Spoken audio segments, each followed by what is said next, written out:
Welcome to the Q for Two, your podcast companion for learning all about your favorite theme park attractions. Whether listening at home or while waiting in the queue, we'll fill you in on all the information you need to get the most out of your ride experience. I'm your host, Ryan, and joining me as always is the one, the only, Matthew. Today, we're talking about the history and hidden secrets behind my favorite ride in Disney's Fantasyland, The Many Adventures of Winnie the Pooh. Now, Matthew, you've certainly partaken in a smackerel of honey with the silly old bear himself on this ride, now haven't you? I can't believe we are starting this podcast with an amazing ride that is Pooh in Fantasyland. Yes, to answer your question, I have ridden it, not my favorite ride, but it is yours, and that is what I love about you, my friend. When it comes to Fantasyland, none hits for me like The Many Adventures of Winnie the Pooh. Being a small, young lad of the 90s at what some would call the Renaissance of Winnie the Pooh, I was all about it. We're talking New Adventures of Winnie the Pooh, Book of Pooh, all the old Pooh movies. And getting to see Pooh and Tigger in person, and then also like get on this ride and see all these characters come to life, one of the most magical things from my childhood for sure. No, I definitely agree with you there. It's definitely, we rode it one of the last times I think Kendra and I went, and it was one as an adult, like seeing the magic on kids' eyes. I didn't really have a lot of Winnie the Pooh in my life, growing up. So it wasn't that big of a nostalgia for me, but I'm still excited to hear about all the history and everything we're about to get into. But like you said, seeing the magic on those kids' eyes and like seeing, not in a creepy way, but seeing the kids light up, and especially in the queue, like the queue is awesome. And we'll get into that here in a little bit, but I'm excited to learn more about it from the resident Pooh expert on this podcast. Well, and I think it was fun in the process of researching this episode. There was a ton that I did not know about this ride. Oh. And so I am really excited to share all of that. And as it will enrich my experience on going on the ride next time, I hope it will too enrich yours. Well, we don't want to get stuck in honey, so let's just jump on in. All right, Matthew, are you ready to dive in to The Many Adventures of Winnie the Pooh? Let's do it. All right, so I want to start us off with talking about some of the ride's history. Now, our story for this ride, from my research, best begins long before The Many Adventures of Winnie the Pooh was even a gleam in an Imagineer's eye. I want you to indulge me for a minute as we start at the very beginning with some fascinating history that can help us better understand the origins of this great ride. Winnie the Pooh made his public debut in December of 1925 in the first of several short stories published by A.A. Milne in the London Evening Post, based on a stuffed bear named Edward, owned by his own son, drumroll please, Christopher Robin. Wow. Christopher Robin was actually a real person that was A.A. Milne's own son. And so these stories were illustrated by Ernest Howard Shepard, who was also known for his illustrations on The Wind in the Willows. Now, one fun fact that I found, so we know that this stuffed bear named Edward that was A.A. Milne's son's bear was the inspiration for Winnie the Pooh. Matthew, have you ever heard of another source of inspiration for Winnie the Pooh before? I can't say that I have. Honestly, you've already blown my mind, so I'm at a loss. So this blew my mind as well, because it wasn't just that bear Edward that was inspiration for Winnie the Pooh. When Ernest Shepard was actually making the illustrations for Winnie the Pooh, the illustrations were based on a stuffed bear that his own son had named Growler. Now, unfortunately, Growler has been lost to history. I believe it was eaten by a dog, if I remember right. So there are only pictures of Growler that exist. Not only these two stuffed bears, but a real black bear at the London Zoo was the inspiration for the name. Oh, God. Winnie the Pooh was named after a black bear named Winnie that A.A. Milne's son, Christopher Robin, liked to visit. And so this bear tragically passed away in 1934, but lives on in the name of Winnie the Pooh. So where does Pooh come from? Do we know? Did they just make that up? So, in one final origin for the name of this silly old bear, Pooh actually comes from a pet swan that Christopher Robin had when he was a kid. And A. Milne actually wrote about this swan in the book of poems that he wrote called When We Were Very Young. And he says, quote, "This is a very fine name for a swan, because if you call him and he doesn't come, which is a thing swans are good at, then you can pretend that you were just saying poo to show how little you wanted him." Okay, I love it. That is insane. Who knew that so much? Like, you think just like some random guy was just like, "Oh yeah, Winnie the Pooh." It's like, do you think like, when they wrote Spider-Man that they were just like, "Oh, Peter Parker." Did they know a Peter? Did they know Peter? And I'm probably just talking out of my butt right now. But that's interesting that they can tie that back so far. This bear, this kid, this real bear, it's insane. For sure. I think the origins of names are fascinating. And like the fact that Winnie the Pooh is this conglomeration of essentially 3 different bears, I just had to share. I had to kick the episode off with that because that blew my mind looking up facts about this ride. But so as these stories were written and these short stories were collected into volumes, 4 volumes specifically, these books have sold like crazy. Since they have been published, they have never been out of print. They've sold over 20 million copies and have been translated into over 50 different languages. These same stories were actually a favorite of Walt Disney's daughters, and Disney eventually decided to acquire the rights to these stories in 1961, with Walt himself seeing their potential in the Disney Vault, thinking about how Winnie the Pooh could be ushered into the Disney family. Now, where we really start getting into some of the origins of this ride. Once the rights were acquired, Disney started with short films. The first short film that was made in 1966, called Winnie the Pooh and the Honey Tree, was a huge hit. And so they made 2 other short films, Winnie the Pooh and the Blustery Day and Winnie the Pooh and Tigger 2, following with equally tremendous success. Winnie the Pooh and the Blustery Day even won the Academy Award in 1968 for the Best Animated Short Film, and it was the only Winnie the Pooh production to date to win an Academy Award. Oh. Now, Matthew, did you know that Winnie the Pooh himself was an Academy Award-winning bear? No, I didn't know that. Did he give a speech? Did like someone get up and was like, "Oh, I'm Pooh"? Just give a speech? What are we talking here? I would love if somebody in a Winnie the Pooh costume attended the Academy Awards and accepted the award as the silly old bear himself. That would be tremendous. You think someone at least had to animate it? Where someone at least had to sit down and was like, "Oh, we're going to animate Pooh's speech." And it didn't go anywhere, but it's like, man, that would have been insane. So all 3 of these short films were actually later compiled into a feature motion picture in 1977 titled, wait for it, The Many Adventures of Winnie the Pooh. Oh my God, they sprung that on us like it's nothing. So the name definitely parallels the ride, and what you're able to see in the ride is so many nods to these original short films that essentially a conglomeration of them make up the plot to the ride that you're able to experience on The New Adventures of Winnie the Pooh. Matthew, I have a question for you. Hit me. Do you know the last film ever released that Walt Disney personally worked on? I'm going to guess it was Winnie Pooh. Winnie the Pooh's Big Adventures 2. Big Adventures 2. That's the one. Classic Winnie the Pooh's Big Adventures 2. We got a Winnie the Pooh stan joining me on the podcast today. Well, so I found this really interesting.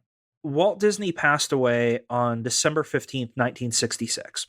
A lot of people say that Jungle Book was actually the last project that was released that Disney personally worked on, that came out in October of 1967. But technically, since this conglomeration of the 3 short films came out in 1977 as a film, and Walt Disney worked personally on Winnie the Pooh and the Honey Tree, and also had a hand on Winnie the Pooh and the Blustery Day, technically, some say that this is regarded as the last film that he ever worked on. We got him with a loophole, boys. We got him with a loophole. And see, I don't know how I feel about that. I would be interested, any of our listeners, which do you think? Do you think it's Jungle Book or The Many Adventures of Winnie the Pooh that you would regard as the last film that Walt Disney ever personally worked on? Drop us a comment. I would love to see your opinions. And tell me if you've seen Winnie the Pooh's Big Adventures too. It's definitely out there. Make sure that you've seen that one. So you got to catch up on the lore, obviously. Coming to a theater near you. But that deep dive into history with Winnie the Pooh, I want to dial us back closer to the modern day, getting closer to the ride, The Many Adventures of Winnie the Pooh. Around the time of the 90s was a huge time for resurgence of Winnie the Pooh. Essentially, there were a lot of additions to the Winnie the Pooh collection since that time of The Many Adventures of Winnie the Pooh. Just to name a couple, thinking about things that I loved as a kid, you've got the New Adventures of Winnie the Pooh, you've got the Book of Pooh, you've got the Tigger movie. Honestly, hype around Winnie the Pooh at Disney World and Disneyland was a huge thing. In my research, I actually ran across Pooh actually ran for public office against Captain Hook in Main Street. Oh, no. You can actually find the campaign posters and stuff online. Like, it was a huge, thing that was actually happening. So, of course, in the middle of all this hype about Winnie the Pooh, there were attractions considered for Winnie the Pooh as early as the 1970s in Disneyland. Essentially, when they were thinking about renovations to Fantasyland at that time, they had an attraction kind of lined up for Winnie the Pooh, but it essentially never came to fruition and was replaced with Pinocchio's Daring Journey. Flash forward again to the 90s, Winnie the Pooh ride was considered in the early 1990s as well as an addition to Toontown over at Disneyland. And this essentially, from what I can gather, would have been basically another version of the teacups, but with honey pots instead, as like a Winnie the Pooh themed teacups ride. But this ride also never came to fruition, and it was actually said to have been replaced with Roger Rabbit's Cartoon Spin that was kind of loosely based on the same ride design. Also in my research, I came across something saying that there should have been a light boat attraction that was considered in the late 90s, but that idea was also scrapped. So there were all these opportunities for Winnie the Pooh rides at Disneyland that just never came to fruition. But finally, in 1998, the decision was made for Walt Disney World to replace Mr. Toad's Wild Ride, a classic attraction based on The Wind in the Willows, which you might remember as another source of illustrations for Mr. Shepherd, who animated and drew the illustrations for the original Winnie the Pooh. Oh my God, it's all connected. He's basically got one of his properties trumping another one of his properties with the ride takeover. I don't know if that's better or worse for you as a creator like that. It's like, are you happier or not? Or do you even care? It's like, oh. It's got to be a weird thing to see, to have essentially one of your children replaced by another one of your children. Right. So my kid was a star student of that grade, and then the next year, my next kid overshadowed them. It's like something like that. Or maybe he's just sitting on his fat check somewhere and it's just like, I don't care. True. But essentially, Mr. Toad's Wild Ride was going to be replaced with a new Winnie the Pooh attraction at Magic Kingdom at Disney World. So there were a lot of renovations to happen, including an expansion of the original building that took about a year, and The Many Adventures of Winnie the Pooh opened up to the public in June of 1999. While fans of Mr. Toad's Wild Ride were disappointed with the ride closure, there were plenty of Winnie the Pooh fans, such as a 4-year-old version of myself, that were pumped for this new experience coming to Disney World. In the early 2000s, there were actually even reports of some of the characters riding with guests on some of the slower days for the attractions.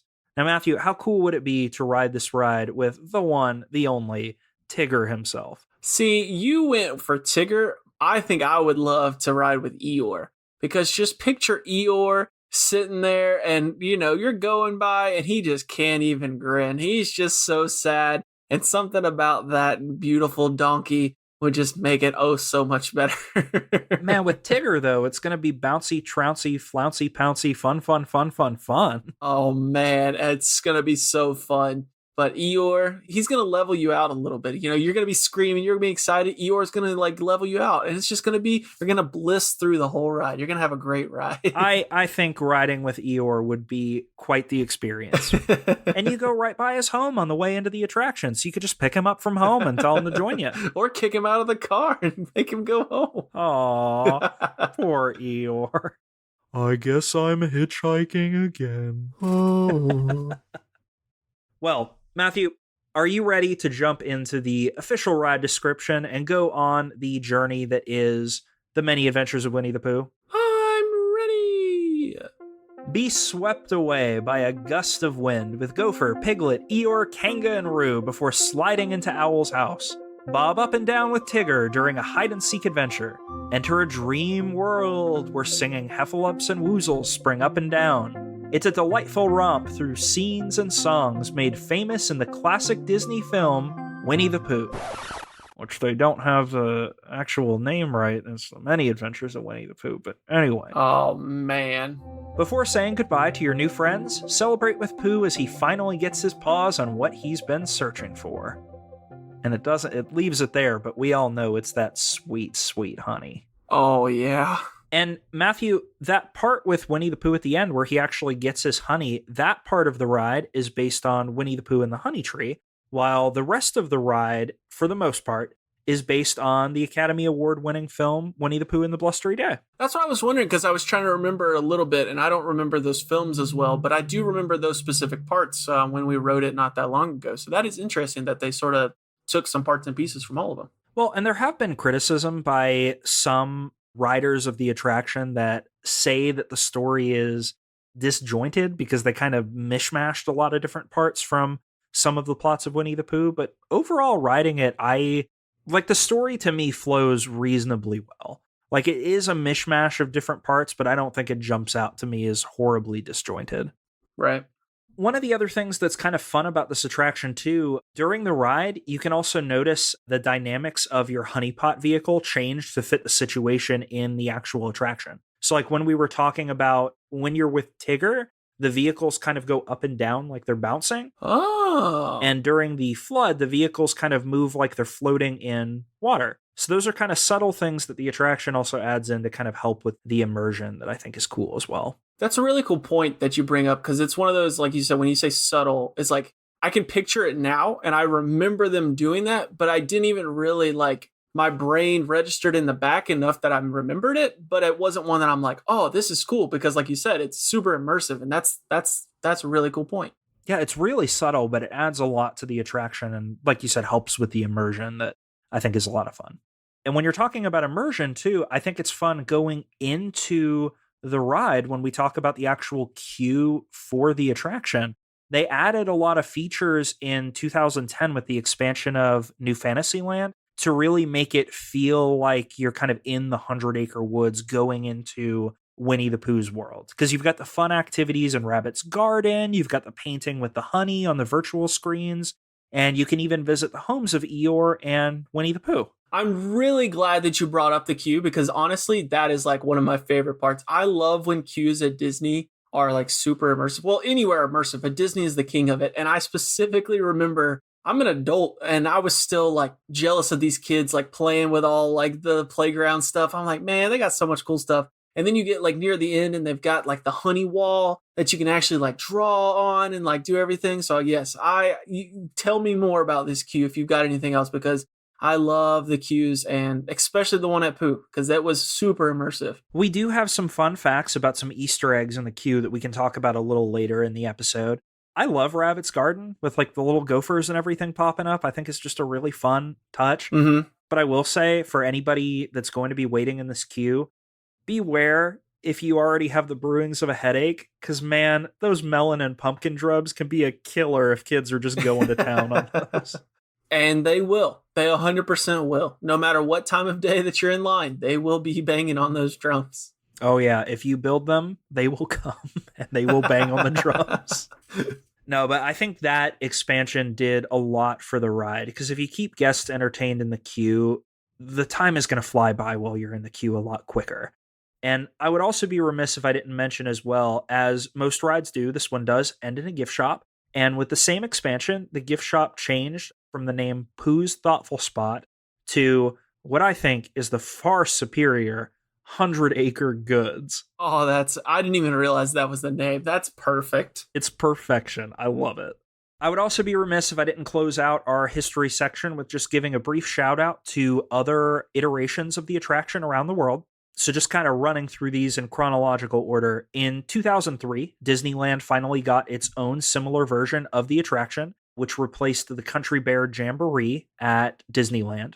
Hong Kong in 2005 and Shanghai in 2016 also received versions of the attraction with their respective openings of each park. One that's really interesting, though, there is a similar attraction at Tokyo Disneyland called Pooh's Honey Hut that opened in the year 2000. I'm not going to do a deep dive into this attraction in this episode because that would just be kind of getting off the rails a little bit too much. But this attraction is unique in that it has a similar story that the ride follows, but the animatronics are a lot more advanced, and the ride also uses a trackless ride system. And fun fact about that, this is actually the first Disney ride in the world to use the trackless ride system technology. Oh, man.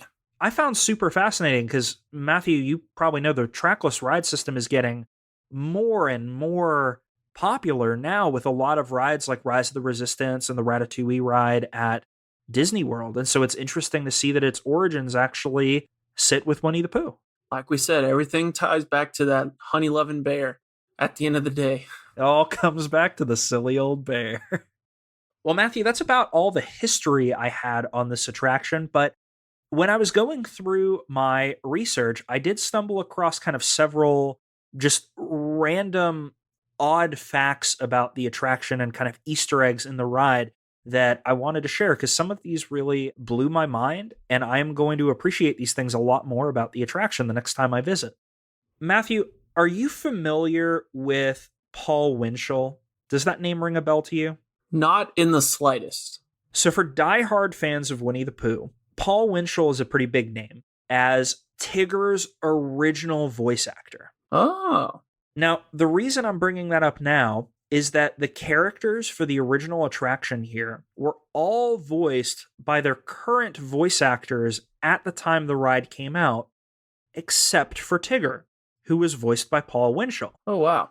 Essentially what happened, and this is kind of some interesting Disney history, this legend that voiced Tigger all the way from the 60s through the 90s was replaced with voice actor Tim Cummings for the Tigger movie that was released in the year 2000. Essentially, Paul was replaced at that time and kind of forced into retirement by Disney when the studio considered his aging voice to be, quote, too raspy to play Tigger anymore. And so this storm kind of happened when they were making the New Adventures of Winnie the Pooh, and Imagineers heard about this, and they insisted that Paul reprise his role one last time for the Many Adventures of Winnie the Pooh, which is so sweet. It's just a really touching story from Imagineers that they brought in this legend to reprise his role one last time. Especially from a sense of, people can still go hear that, movies will last and everything, but like that ride, he could go ride that ride if he wanted to. He could take his kids, if he's got family, he could take and let them ride it. And, that's an extra level of, you could put a DVD on, that sort of thing, but that's an extra level of like, wow. And it's one final bang that you get to go out on top. And I love that. For sure. And, when you talk about one final bang, there's a rumor. This isn't confirmed, but this hits me if this is real. One of the classic catchphrases of Tigger is TTFN, ta-ta for now. Well, rumor has it, when Paul was recording his last session for Tigger for this attraction, he went out on the one-liner, TTFE, ta-ta forever. Oh, man. That's enough to make grown men cry. I got tears in my eyes right now. Like that's if that's real, that's incredible, and I want that audio released so I can listen to it forever. You're gonna go to bed every single night listening to Ta Ta Forever. Just in the dark, going to bed. Goodbye, Tigger. Oh man, that's too good. I love that. It's technical things like that that really build out an attraction for me and make those things really, really special. And so that was a touching thing for me to read and kind of get that history behind Tigger's voice on the attraction. That I feel like is kind of a lesser known fact. One of the facts about the ride that's kind of more mainstream that you actually hear brought up a lot more with the Haunted Mansion is about a specific effect that they use on the ride that I wanted to touch on for a minute. The part of the ride with Pooh's Nightmare, where you see Pooh rise from his own body as like a ghost going into his dream state, is actually accomplished with a little effect that I think you're familiar with, Matthew. Do you know the name off the top of your head? Not off the top of my head, no.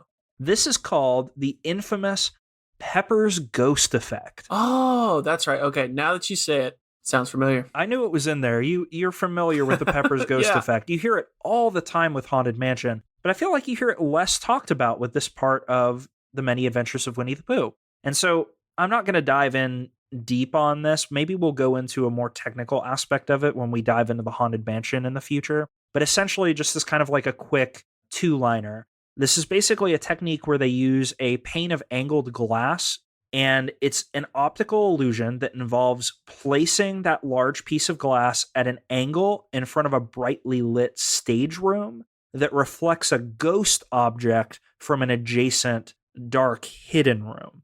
And when I'm saying this over audio, listeners are probably like, what? Because I'm the same way. I heard the effect explained to me and it didn't make any sense, but there are some really great YouTube videos out there for the Pepper's Ghost effect that really walk you through a visual representation of how this all works. And it is fascinating. It's a simple effect. It's a pretty easy effect to do. And man, I've got to say, it's effective. Yeah, and I definitely agree that when we do cover, because of course we're going to have to cover Haunted Mansion, we'll definitely want to dive a little bit deeper into that. But yeah, it's a very, very cool effect, and it allows you to do some really, really interesting things without like blowing the immersion, without having all these extra cables and wires and everything, or any expensive holographic craziness. You know, it's pretty simple to set up from that standpoint, and some amazing effects. For sure. Moving from technical things about the ride, I want to talk about some Easter eggs that are here. And I'd like to start with the ride at Disney World. We talked earlier in the episode about how this attraction replaced Mr. Toad's Wild Ride at the Magic Kingdom. Matthew, are you aware that there are 2 nods to the original ride that still exist in the Many Adventures of Winnie the Pooh? I am not. Tell me more. There are actually 2 nods to Mr. Toad's Wild Ride that are actually in the exact same room of the attraction. Oh, wow. When you are riding through, it's as your ride vehicle enters Owl's room. The first one that you're going to see is going to be on your left, and you have to quickly look to the left right after the doors open and you enter the room. And if you look on the wall, you'll actually see a picture of Mr. Toad handing the deed of the property to Owl. Oh, wow. Which I thought was just a really neat nod of literally passing the torch on to the next person for the property of the ride. I think there's that. And then it also, the art styles are so similar that it doesn't stand out. Like it looks like Mr. Toad could genuinely be in, you know, that world and live among them, and it wouldn't be anything out of place. So that's a really cool like Easter egg. For sure, yeah, because it's essentially, you know, an animal amongst other animals. Right, exactly, right. And like we talked about before, especially with their roots being with the same illustrator, he fits right in. And the second one is actually kind of another passing of the torch. It's going to be on the right side of the vehicle as you're going through Owl's room.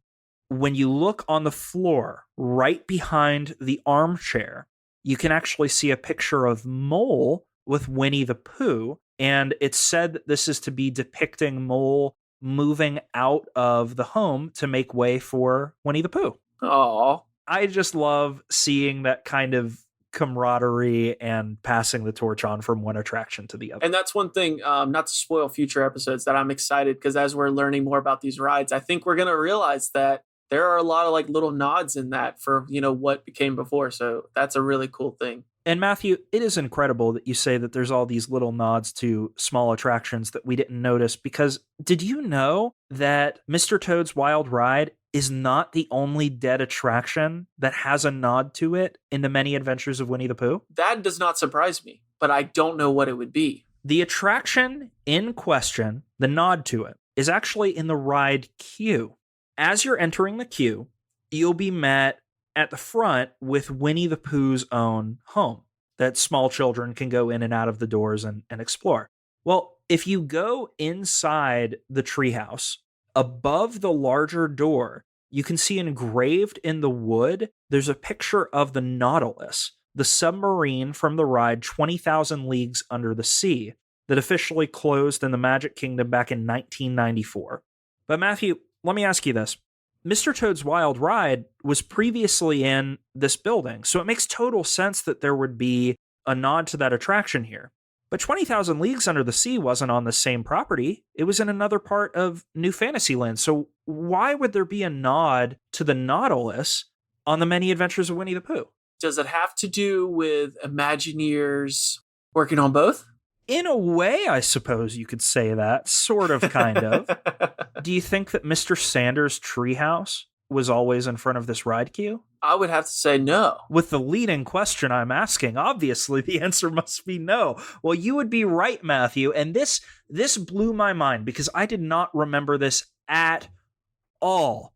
2004 was when the submarine was finally demolished.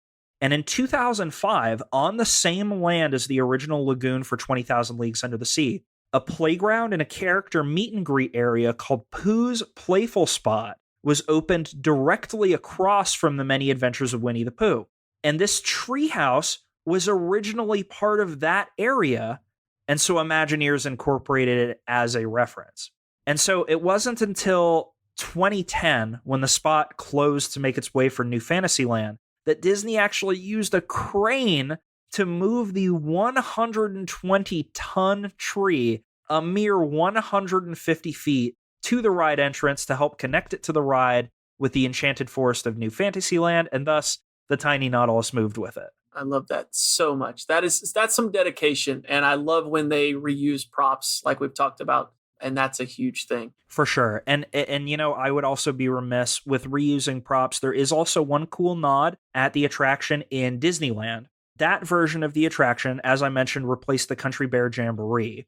Nods to that old attraction can be found there as well. When you're crossing out of the Heffalump and Woozle room and approaching Pooh in the Honey Hole, if you look up and backwards behind your ride vehicle, you can actually see Max, Bluff, and Melvin, the deer, buffalo, and moose from the Country Bear Jamboree. Oh man, that's a good tie-in right there, because those guys are hilarious. One of the things that I also found interesting, it's not the animatronics that were used in the ride, but rather it's the stuffed heads of them that were used in the mile-long bar that was adjacent to the Country Bear Jamboree. But I think still a really cool piece of history. Oh yeah, for sure. It also kind of has a tie to the Country Bear Jamboree in the fact that the animatronic of Pooh and the hot air balloon in the Heffalump and Woozle room is actually operated by the exact same mechanism that lowered and swung Teddy Bear's swing in the Country Bear Jamboree. Got it.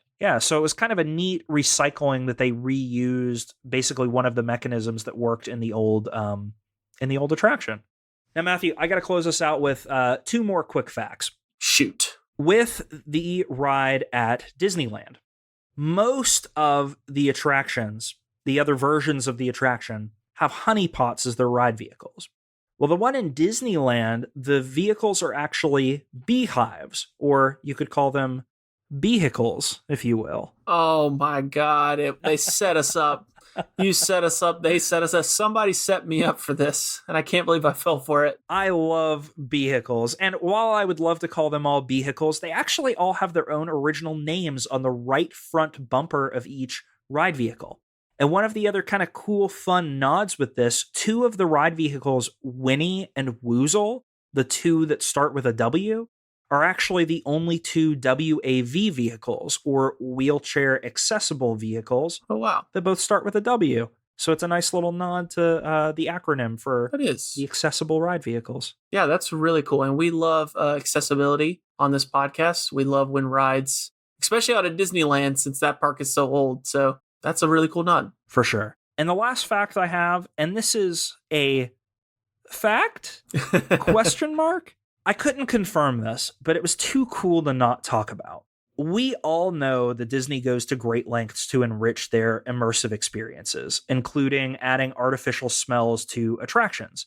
Some, like burning lumber on Spaceship Earth or orange groves on Soarin', are some of the more obvious uses of this smell-o-vision, while others are a lot more subtle. Matthew, can you think of any smells that you've experienced on Winnie the Pooh? I can't think of any off the top of my head, but if I had to put money on it, I would say potentially honey? Well, you'd be right on the money, Matthew. And, my experience aligns with yours. I can't really remember ever smelling honey. There are so many sources online that cite the many adventures of Winnie the Pooh using a honey smell on the ride and or in the gift shop. Though none of the sources I could find were primary resources from Disney. Allegedly, the 2003 Birnbaum Guide cites this, but I wasn't able to confirm that. It was just somebody posting on a forum. And, I'd love to open this up to the audience. Tell us about your experience. Did you smell honey on this ride? Do you have a primary source from Disney that tells us definitively that you can smell honey on this ride and it's not just in our heads? Please let us know, because honestly, this is keeping me up at night and I need an answer. And if you don't know what honey smells like, then you're at the wrong podcast. So I'm sorry. Oh, gosh. Well, Matthew, the only other thing I have to say about this ride is kind of tying it in with hidden Mickeys. And I don't want to dive too deep into these, especially with us being an audio-only podcast. I think hidden Mickeys are best observed. I can just tell you some of the ones that I think are the coolest to find in this ride. On the attraction at Walt Disney World, you can find one on the inner border of the doorframe in Mr. Sanders' tree, the same place that you can find the Nautilus. You can find one, it's a Mickey with a little sorcerer's hat as a leaf on the book page from the Blustery Day at the start of the ride, and one of the most expertly disguised ones. In the first room of the ride, at Kanga's feet, there's a little hidden Mickey on a radish sign in the middle flower pot at Kanga's feet. That's adorable. There are several at the Disneyland attraction as well, and honestly, I would encourage y'all to go over to the YouTube video by Dizzy Bears to kind of check those out. There's kind of a mix of some that, a hidden Mickey is kind of a generic enough shape that some of them could be a hidden Mickey, some of them might just be accidental. Right. But nonetheless, I think it's still cool little Easter eggs to find. Well, Matthew, did you learn something new about the many adventures of Winnie the Pooh today? I learned a lot about this ride. That had a lot of, like I said, I didn't have a huge Pooh background growing up, so it wasn't the biggest ride for me the first couple times I went. But, I do remember riding it and having a good time. So, yeah, this is really interesting to see all the different tie-ins, the different, lore behind it. I love it. So, yeah, this is awesome. Awesome. Well, I certainly hope you learned something new about this bouncy, trouncy, flouncy, pouncy, fun ride. I can't wait to get back there and give it another try now that I know all this. But next time I go, do you have any personal tips on riding this ride? Based on your research, based on what you've got, what do you got looking for that? Yeah, I think the biggest tips I would give about this one is, personally, I think it's one that is worth just taking the plunge to wait for, since you do have all of the immersive aspects of the queue that kind of help entertain you while you're waiting. Mm-hmm. And in fact, I would say if you've never gone on this ride before, I would kind of be sad to have you miss the items in the queue. So I would say just kind of take the plunge, wait for it, maybe while you're waiting for another of your Genie Plus experiences to go through. Of course, that tip from earlier, don't wait in the queue if you've got the brewings of a headache, because, man, those drums will drive that headache full to completion. But otherwise, I don't really think that there's any great time over another one to go check out this attraction, other than if you did want to skip the queue and go on it one last time. Trying to jump on that ride 5 minutes before park close is always going to be a good one to kind of slip in there and have a really short wait to get on. I think that's going to be a common suggestion for a lot of these episodes that we come across, for sure. For sure. Well, that queue went faster than expected. We hope you enjoyed the episode and learned something new about this wonderful ride. I know I sure did. As always, we'd love to hear your experiences with this attraction or any fun facts you have. Feel free to join our Discord server and join the conversation, or shout at us on Twitter or Instagram. You can also drop a comment on our YouTube channel. All those links can be found in the episode description below. Now, go catch that ride, and we'll see you in the next Q for 2. TTFN, ta-ta for now.